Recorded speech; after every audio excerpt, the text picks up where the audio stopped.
Hi, so my name's Jo. Welcome to Garden of Yoga. This is the first in a series of videos that I'm really excited to make about making aerial yoga more accessible for a wider range of bodies, because I think at the heart it really is such an adaptable practice. There are so many benefits to using this amazing prop, but there are also some drawbacks.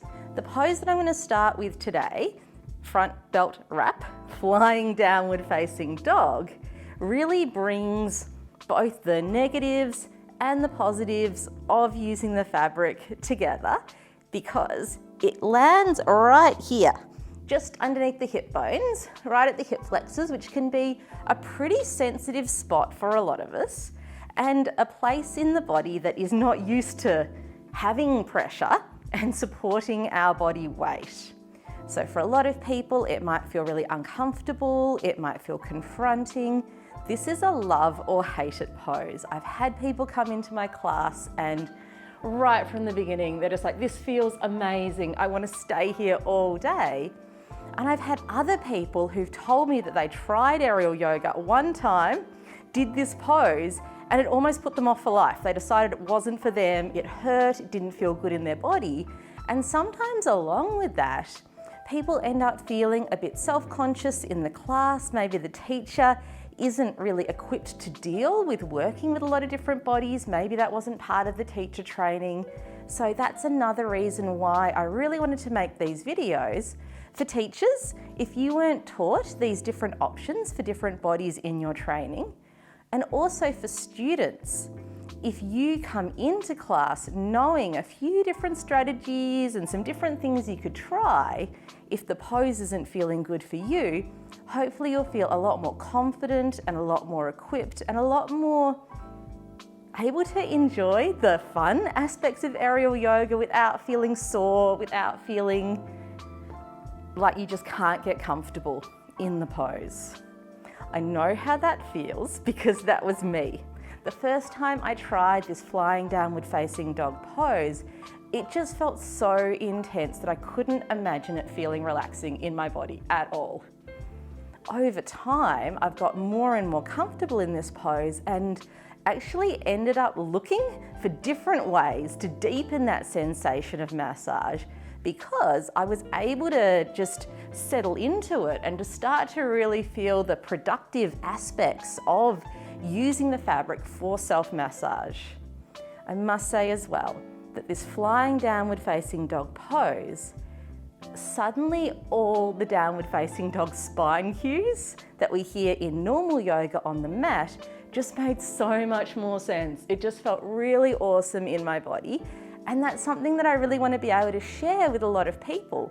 So, hence this video, all my tips, all my strategies. And just to let you know, there's going to be quite a lot of talking and a little bit of demonstration. I'm going to go through some of the different reasons why different bodies may or may not feel comfortable in this pose. I'm going to show you how different hammock heights can make a really big difference. I'm going to bring in this prop that I made. And for teachers as well, I'm going to talk about sequencing strategies so that you can integrate all of these options and still feel like everyone in your class is flowing at a pace that feels good for them. No one's just stuck waiting while you feel flustered trying to help someone else, because I think we've all been there as aerial yoga teachers where it's taken a while to help someone feel comfortable in the class, and we might have felt like that's impacted on everyone else in the class. So I'm going to take us through ways that we can integrate all of the options right up front, and so everyone can find their own way with these poses. No one feels left behind. No one feels like they're just waiting for the class to start again. All right, so let me just take you through some of the reasons why this could be a sensitive spot for a lot of people. These iliopsoas, hip flexor muscles, can be quite tight and also can be quite responsive to our emotional state. So if we're feeling stressed and tense already, and then we've got this fabric digging into this sensitive spot, sometimes our body will just respond by tensing up more, which is the opposite of what we want. And I have heard teachers say that all you need to do is wait it out, and over time, your body will relax into the pose. And I think that's true, but I think it's true over small doses over a long time. I think in the class, if you're already feeling too much physical intensity of that fabric digging in, staying in that position longer won't help. It will make it feel worse, and your nervous system will remember that sensation, and it will make you not like that pose. So what I do is I'll always give people an out, so they might try it 3 or 4 times, just for a little moment or two, see if they feel comfortable, come out, take a break, and over time I've found that approach really works for people. You get good at putting the fabric in the less uncomfortable place.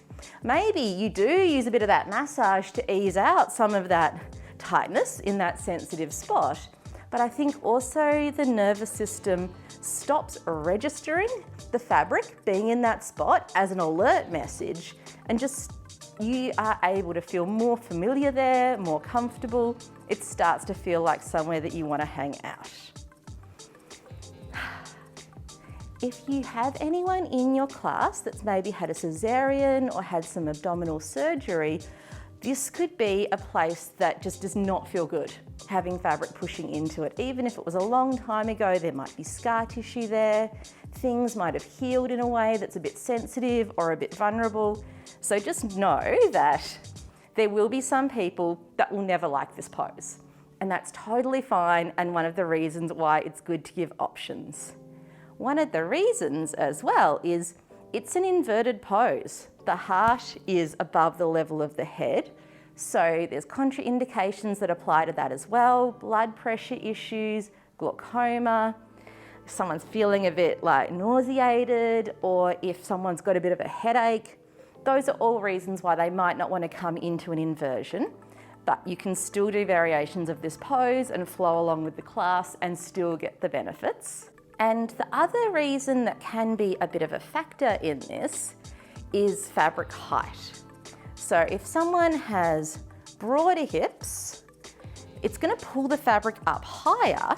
So even if you measure to hip bones, when they come into the pose, that fabric will pull up more and dig into the lower belly, and that will feel really uncomfortable as well. And I think it can be a factor why sometimes people in larger bodies don't feel catered for in aerial yoga classes, just being aware of how a different body shape will move the fabric in different ways. One thing that I love to use to help reduce the fabric digging in an uncomfortable way is this cushion that I made. This was a pair of pants that I ripped. So rather than throw them out, now I have 2 cushions, and I've just popped a bit of polyester insulation, which is like fabric batting, inside there. Make sure it's polyester insulation, don't use rock wool, that would be a really bad idea. But you could use a rolled up towel as well. And if I put this fabric around this little cushion that I've made, it's going to be a lot more evenly distributed. It's going to be more spread out and more comfortable for people. So that's my go-to. First thing I try if someone's not feeling good in this front belt wrap flying downward facing dog position.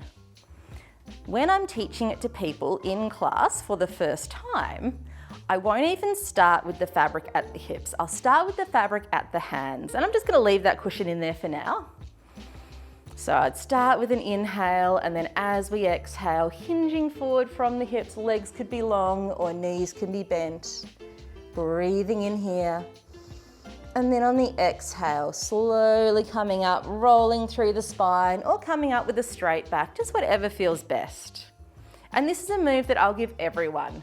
It's a great warm up for the shoulders. While I'm here, I could be a bit more active with my shoulders, feeling like I'm stretching that fabric apart with the little fingers. Rolling the outer armpits inwards, connecting in with the lower ribs, all those things that we might want to do in our normal downward facing dog pose.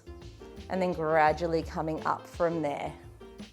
So this is something I'd give as a warm-up, but also I'll offer it as an option for anyone who doesn't want to do that flying downward facing dog pose, or anyone who doesn't want to stay there for a long time. This is the out. And the great thing about this hands in fabric shape is it's actually really versatile. So they don't just have to stay still, they can add a bit of side to side with the arms. It's a great place to work balance as well. We could even do a bit of single leg, which would be a great flow on if everyone else is doing something single leg in their fabric.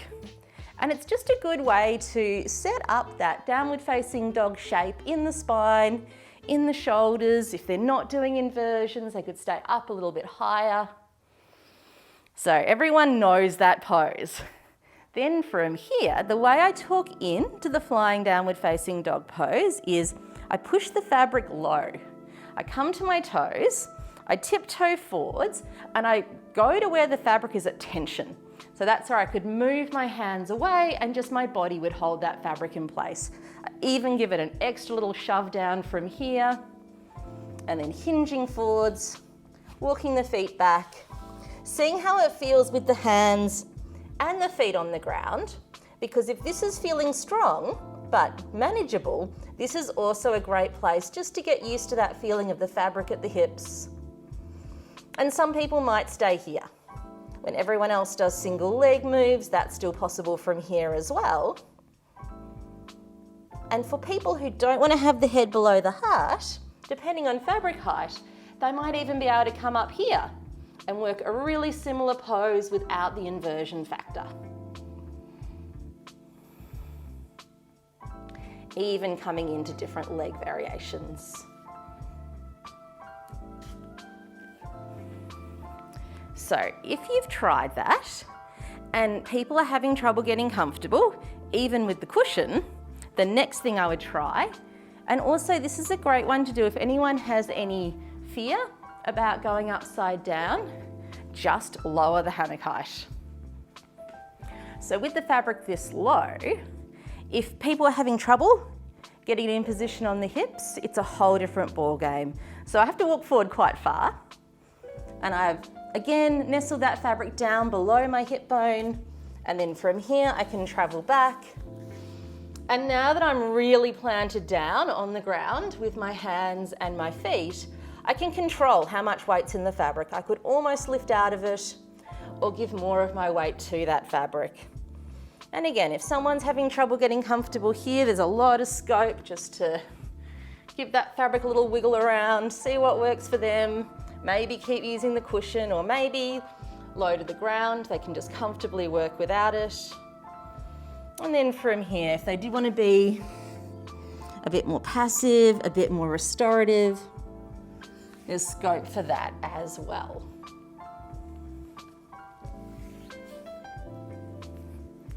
And so one of the things that I think is really helpful when you're doing a posture like this, that right off the bat, you know not everyone is going to be comfortable in, is to give the options up front. So like I showed you today, we had the standing move with the fabric in the hands. We had the option to use the cushion in the fabric for a bit more of support at the hips. People know how to get in, how to get out. That's something that you'll show them in that first demo, and know that they can always just come back to the standing shoulder stretch if they've had enough time in that front belt wrap position. And if you do have more experienced students in the class, it's quite easy to give different leg options and different shoulder options that they will be able to do at their own pace if you're assisting someone else. And I've actually put together another sequence with some of my favorite variations of this front belt wrap downward facing dog move, so you can see how I'd work all of these different options and ideas in my actual class in action. Thanks so much for joining me today, and I hope you found this video useful. If you've got other aerial yoga poses that you'd like a bit of a breakdown on and some strategies for adapting for different bodies and different needs, please let me know, because this is something I'm really passionate about and I really love to share. Thank you so much for joining me.